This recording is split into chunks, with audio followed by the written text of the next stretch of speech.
Dimas Kanjeng taat pribadi kini terus menjadi sorotan.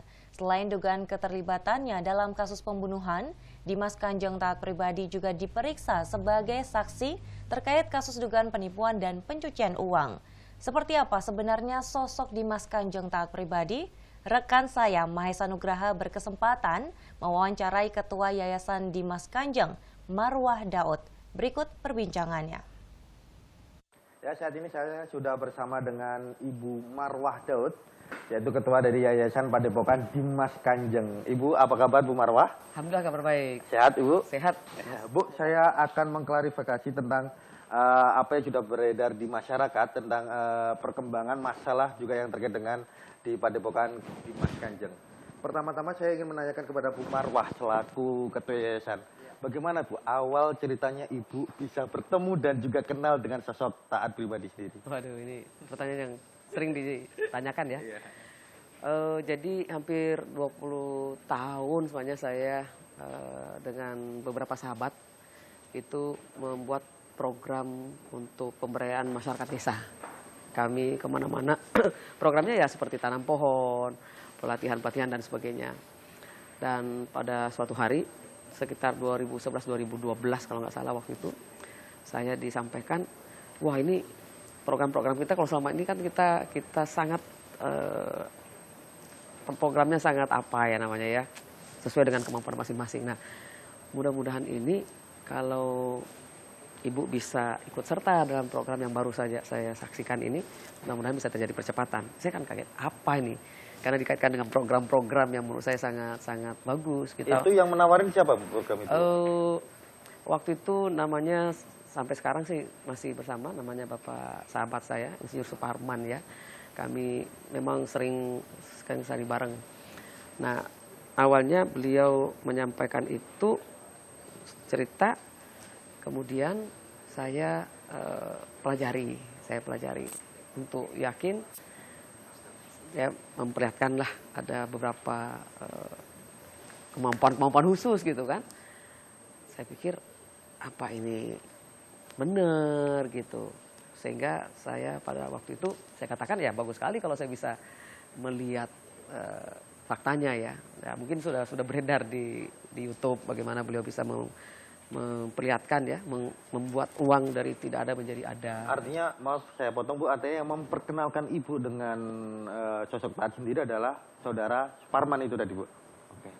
Dalam konteks apa Bu, Ibu berkenalan dengan taat pribadi waktu itu? Dalam konteks memang menyampaikan bahwa beliau ada ilmu ya, ada yang luar biasa. Dan ya memang beberapa tahun terakhir saya ya boleh kata diperjalankan untuk melihat beberapa hal yang di luar nalar seperti itu. Kapan itu Bu, Ibu pertama kali melihatnya itu Bu? Melihat apa? Melihat dan berkenalan dengan sosok taat sendiri Bu?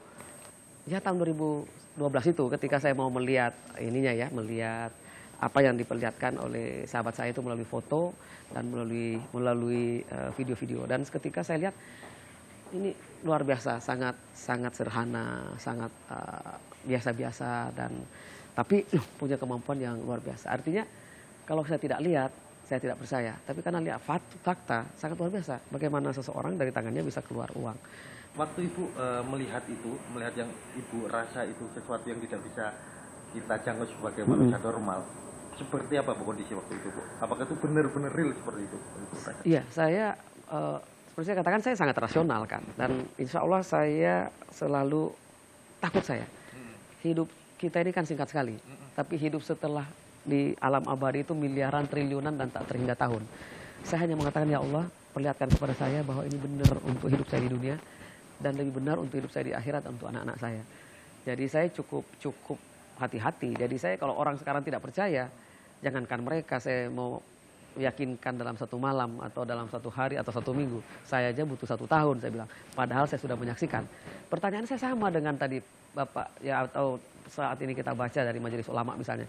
Dari mana uangnya? Bagaimana caranya? Tapi lewat proses panjang. Pertama, ya kan ada fakta. Saya lihat sendiri depan mata dan berkali-kali dalam bentuk lembaran, gepok, kemudian dalam bentuk peti, dibuka bersama. Kata orang hanya di atas, itu dibongkar semua dan semua isinya uang. Ibu meyakini itu memang salah satu semacam seperti karomah yang diberikan Tuhan. Saya yakin. Tapi teman saya, sahabat saya pun, keluarga terdekat saya pun selalu mengingatkan. Ini jangan-jangan kerjaan, oh, ya ada yang macam-macam lah istilah-istilah yang mengerikan itu yang saya tidak mau sampaikan. Tapi saya mengatakan, ya Allah, kalau ini kerjaan izin Allah, berikan saya signal, perlihatkan kepada saya. Nah, ketika itulah, dan ini saya ingin ulang berkali-kali karena itu faktanya. Saya bertanya, dari mana duitnya? Bagaimana cara pindahnya? Disitulah saya dapat ayat tentang cerita Nabi Sulaiman ketika mendapatkan kisah bagaimana istana Ratu Bilqis dipindah tidak dalam waktu naik duduk atau berdiri, tapi dalam waktu sekejap. Saya katakan, ya kalau bisa Allah memberikan seseorang hambanya, ciptaannya untuk bisa memindahkan istana, kenapa tidak bisa memberikan uang? Walaupun saya tidak, jangan sampai saya dikatakan menyamakan Nabi, enggak sama sekali.